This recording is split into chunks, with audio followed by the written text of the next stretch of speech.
La sécurité implique sûreté et justice pour toutes et tous dans mon pays. Tout le monde dans mon pays n'est pas pareil. Certaines personnes ont plus de pouvoir, d'autres moins.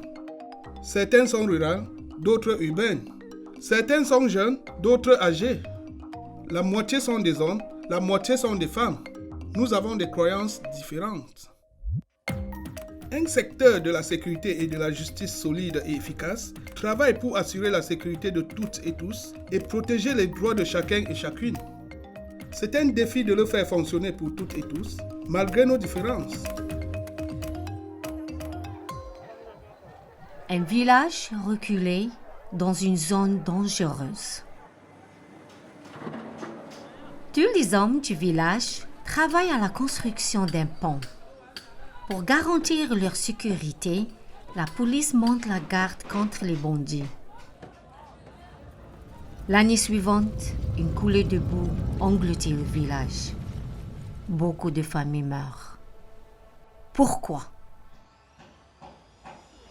Pendant que la police protégeait les hommes, il n'était pas prudent pour les femmes de s'éloigner du village pour collecter du bois à brûler. Elles ont été forcées de déforester les parcelles situées sur les ponts au-dessus du village. Donc, lorsque les pluies sont arrivées, la boue s'est déversée.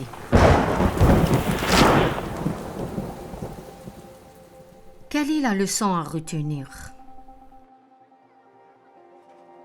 Pensez à la sécurité de tous et de toutes, pas seulement ce dont les travailleurs hommes ont besoin, mais également la sécurité de tout le village. Comprendre les besoins des différentes personnes sauve des vies.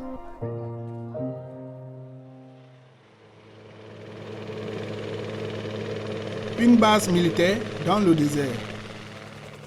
Les hommes et femmes soldats sont essentiels à l'opération militaire. Tous les soldats risquent leur vie de manière égale. Mais quand 2 femmes soldats meurent dans cette base, ce n'est pas le feu ennemi qui les tue. C'est la déshydratation.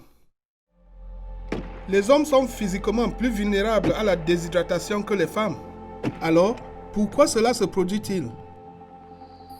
Parce qu'en se rendant aux toilettes la nuit, 3 femmes ont été violées par des hommes soldats de leur propre unité. Après cela, la plupart des femmes ont cessé de boire de l'eau dans l'après-midi, de sorte à ne pas devoir aller aux toilettes la nuit. Si l'armée empêchait les soldats d'attaquer sexuellement leurs propres camarades, tous les soldats seraient plus en sécurité, l'armée serait plus forte et plus unie. Les choses peuvent mal tourner si les besoins de certaines personnes sont ignorés.